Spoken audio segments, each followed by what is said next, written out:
Monster Hunter has been out for 21 years, and with it came a lot of weapons. In this video, I'm going to cover everyone's favorite hit and run stick, the Greatsword. So, let's talk about it.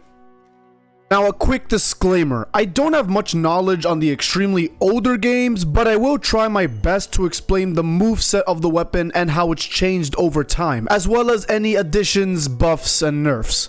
For starters, the Greatsword has had a pretty constant base moveset.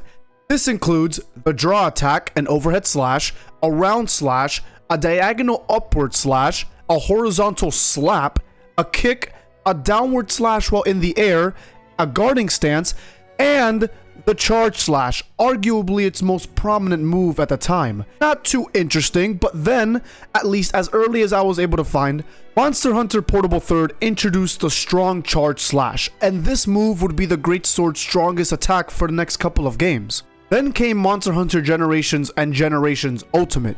These introduced a new way to choose your own form of combat in the way of styles, and as a bright red cherry on top, each weapon came with a multitude of hunter arts, special moves that you could execute during a hunt after filling up the meter by doing damage. And these are so cool, like you're in an anime and using named moves. Oh my god, it's like heaven. I love Monster Hunter so much. In terms of the styles, you have Guild Style, which retained the base moveset, Striker Style, which limited the moveset but allowed for more flexibility in the Hunter Arts, Aerial Style, which allows you to fucking somersault over the monster and attack him from above, Adept Style, which allows you to dodge pretty much every attack unscathed while repositioning yourself for a devastating counterattack, Alchemy Style, which utilizes an SP barrel that you can shake and build up so you can grant you and your teammates some buffs. Finally, Valor Style, a sheathing style that focuses on entering the Valor state, so you can go into your more stronger moves off rip. And as for the Hunter Arts, in no particular order, you have Ground Slash, a dragging upward slash that can make shockwaves, Lion's Maw, which greatly raises the attack of your next move, Brimstone Slash, a stance attack that not only does its own damage, but if you get hit, it adds more damage depending on how hard the hit was. And finally,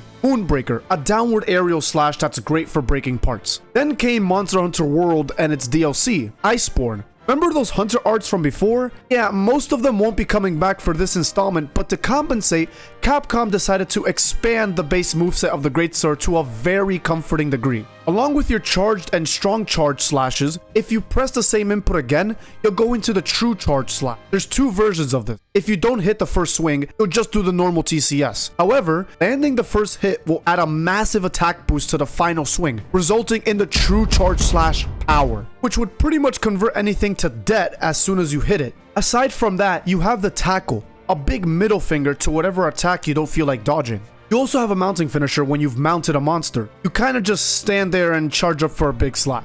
Then there's the Clutch Claw, which allows you to tenderize a monster's weak spot, and the Greatsword involves stabbing the monster and giving it a little lobotomy.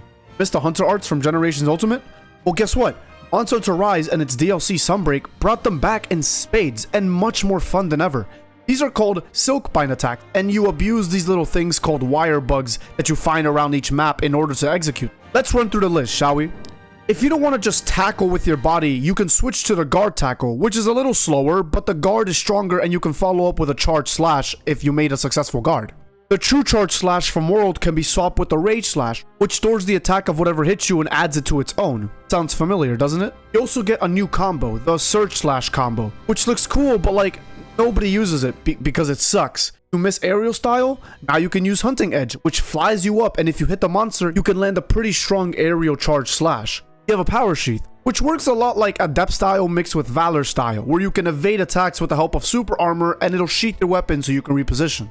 Adamant Charge Slash is a bit of the opposite. It allows you to create a sort of shield around yourself while you prepare a nice strong charge slash while dashing towards the monster. And like Power Sheath, you have Backslide, which also helps you evade an incoming attack. Finally, you have Greatsword's strongest move to date, the Strong Arm Stance, a counter. Greatsword has a fucking counter now. You can immediately convert into a TCSP upon successfully countering. This single technique added a different way to approach the Greatsword. Instead of having to always reposition, you could just stand there, take an attack, and punish the monster at your strongest. Incredible design from Capcom, and they didn't stop cooking, because in Monster Hunter Wilds, everything changed up. While you do have your standard moveset, you don't have any special silk binds or hunter arts. However, turns out you never needed them here. Greatsword now has a new counter, the offset rising slash, in which you have to enter the charge rising slash beforehand and successfully meet a monster's attack with your own.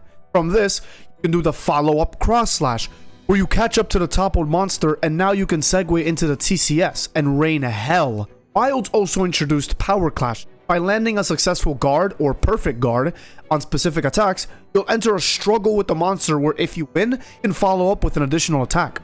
You wanna know what that feels like? Let me show you what that feels like, because I don't think you understand how badass this feels. Stop that blade!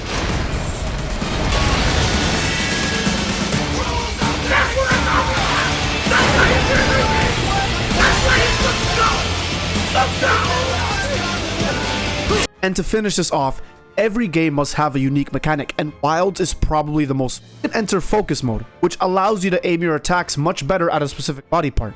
While attacking in focus mode, you create wounds on the monster, which you can hit normally and do extra damage, or you can do a focus slash, of which each weapon has a unique version. What's Greatsword's focus slash, you might ask? No, it's nothing except you run your Greatsword through the monster and it's called Perforate. This is literally the same as the mounting finisher. You just Jack the Ripper your way through the monster and you can't tell me this isn't the coolest shit you've ever seen. Wow, that was a longer video than I anticipated. Hopefully this video comes out before Wilds, and I plan to make a lot of content around it, as well as, I guess, document my journey through the game. I won't mark spoilers, but you should be aware of that already. If you like this video, consider subscribing. It only helps, and you can always unsubscribe if you find my content too boring. Comment down below what you like most about Greatsword, and if this video does well, I'll cover more weapons in the future. Also, there is a playlist with all my other Monster Hunter videos in the pinned comment, so I think you should check that out if you want. But in any case, thank you guys so much for watching, and I'll see you in the next video. Love y'all.